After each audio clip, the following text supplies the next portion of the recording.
여러분 안녕하세요. 오늘 요나 1장 말씀을 한 번 더 보겠습니다. 하나님께서 요나에게 니느웨로 가서 하나님의 말씀을 전하라고 하시는 이유는 니느웨를 아끼시기 때문입니다. 요나서 4장 11절 요나서의 마지막 말씀은 이 큰 성읍 니느웨에는 좌우를 분별하지 못하는 자가 12만여 명이요 가축도 많이 있나니 내가 어찌 아끼지 아니하겠느냐라는 말씀입니다. 정말 놀라운 말씀입니다.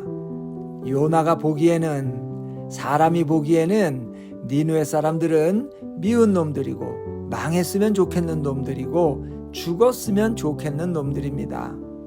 그래서 니느웨로 가서 하나님의 말씀을 전하라는 그 명령을 도저히 따를 수가 없는 놈들입니다. 그러나 그 죽일 놈들, 그 망할 놈들이 어떤 사람들인가 하면 하나님께서 아끼시는 사람들이라는 겁니다. 하나님의 생각과 사람의 생각이 이렇게 다릅니다.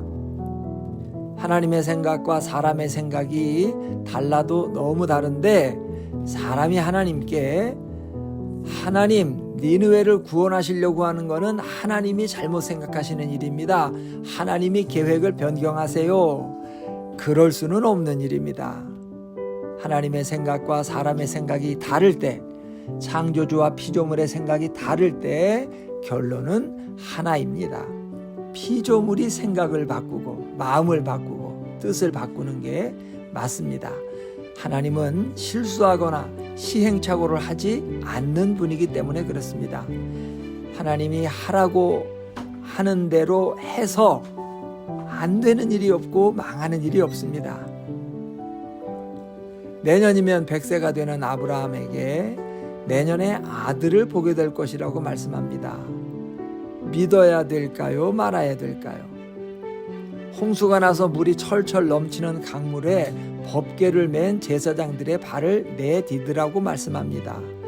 발을 내디드면 어떻게 된다는 말은 없습니다. 그냥 내디드라는 거예요. 그대로 해야 되나요? 말아야 되나요? 밀가루 한 주먹밖에 없어서 그걸로 음식 만들어서 마지막으로 먹고 죽으려고 하는 사람에게 그 밀가루로 음식을 만들어서 다른 사람을 주라고 합니다. 줘야 돼요? 말아야 돼요? 오른뺨을 치는 사람에게 왼뺨까지 내밀고 오리를 가자는 사람에게 심리를 가지고 때리고 욕하는 사람을 위해서 축복하라고 말씀합니다. 해야 돼요? 말아야 돼요? 여러분, 하나님의 명령은 사람의 상식과 이해로서는 도저히 접수할 수가 없는 명령들입니다. 여러분, 우리가 하나님을 믿는다는 게 뭘까요? 믿음의 행위란 어떤 것을 말할까요? 여러 가지로 설명하고 정의를 내릴 수 있겠습니다만 저는 우리가 부르는 복음성가 한 절의 가사를 인용해서 말씀드리고 싶습니다. 다 이해할 수 없을 때라도 감사하며 날마다 순종하며 주 따르오리다. 온 맘 다해 사랑합니다.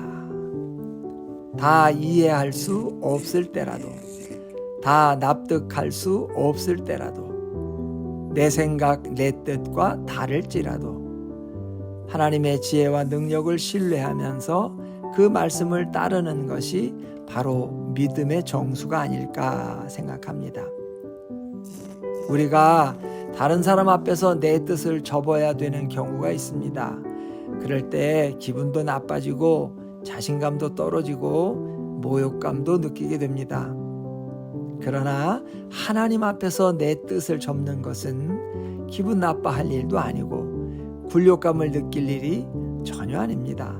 하나님 앞에서 사람의 뜻을 내려놓고 하나님의 말씀을 따르는 것은 사람이 할 수 있는 가장 복된 일이고 장한 일이고 위대한 일입니다. 여러분, 하나님이 손을 놓으라고 하면 놔야 됩니다. 그래야 삽니다. 하나님이 발을 내디드라고 하면 내디뎌야 합니다. 그래야 가나안 땅으로 들어갈 수 있습니다. 하나님이 니느웨로 가라 하면 가야 됩니다.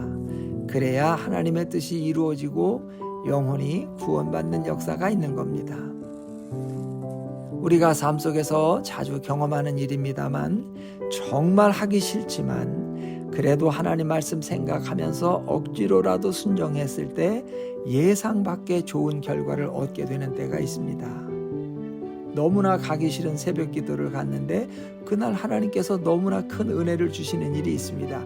정말 하기 싫지만 그래도 화해를 하고 났더니 마음에 큰 기쁨이 찾아오는 경우가 있습니다.